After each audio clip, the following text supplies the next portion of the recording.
Welcome back to the channel. Today is a special video because it's Le Mans week and it's the centenary anniversary.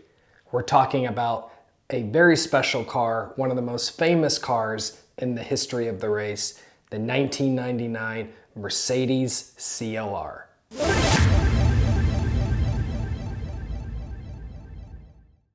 In 1999, Mercedes unveiled a brand new prototype car, a radical design from the 1998 CLK LM. They did extensive wind testing and tried to reduce as much drag as possible. This car was completely designed and built for the long straights of Le Mans. Trying to reduce as much drag as possible, Mercedes was not letting anything slip through their fingers. This car was so slippery down the straights that it was turning some heads on whether or not Mercedes should have even entered the cars.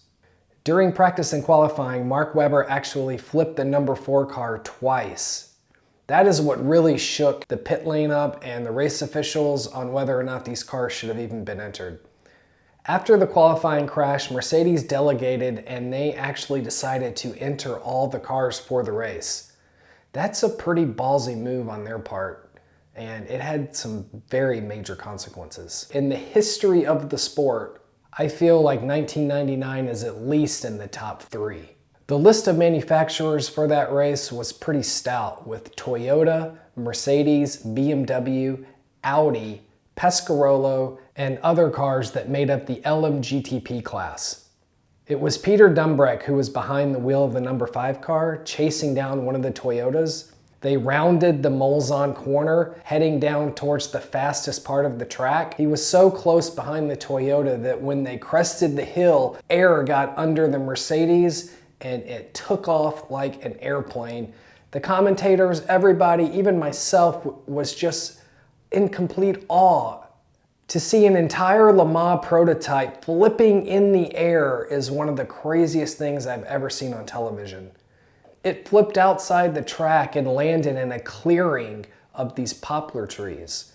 In 2019, Louise Beckett from the WEC took Peter Dumbreck back to that crash site.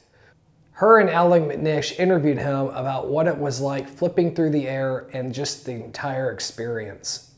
During the interview, he said the section where he landed was cleared out by some loggers 2 or 3 months prior to the race, and how much more severe the crash would have been if he had landed in the trees. He may not even be alive.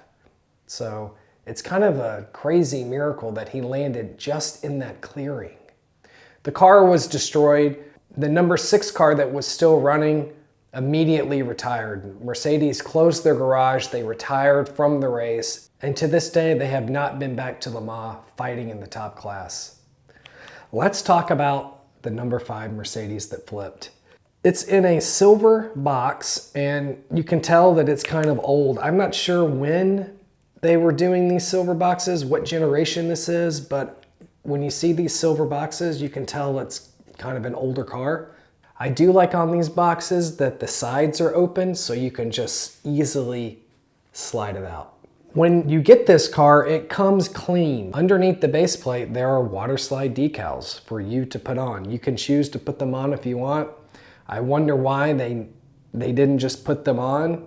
On the internet, there's a lot of speculation on why the decals weren't initially put on. And some people are saying that it could be because of the whole embarrassment of the brand. But in that defense, Mercedes had the worst crash in motorsports history in 1955 at Le Mans. And that car has the driver names on it, it has all the decals, so it's kind of strange.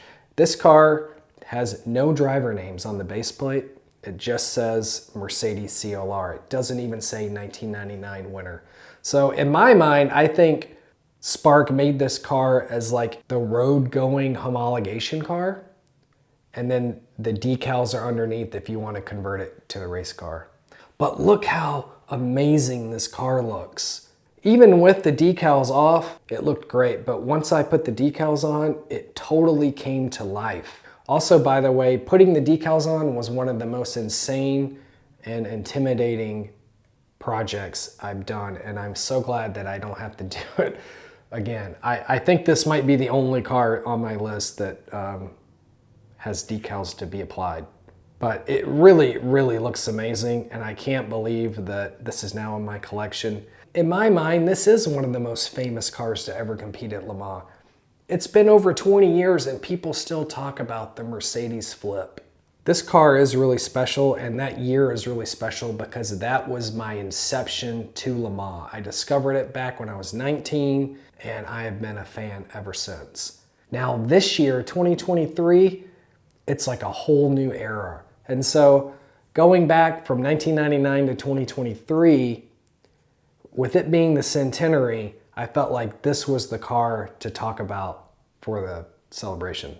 So number 5, Mercedes CLR, the Peter Dunbright car, the most famous car that flipped at the race and crashed, is in the collection, and I'm so happy about it. If you like this video, give me a like and a follow. We're going to be doing more Spark unboxings soon. I've got a whole bunch more in the collection to talk about, and I'm going to be uploading a video every Friday. Thanks for watching, and I'll see you in the next one.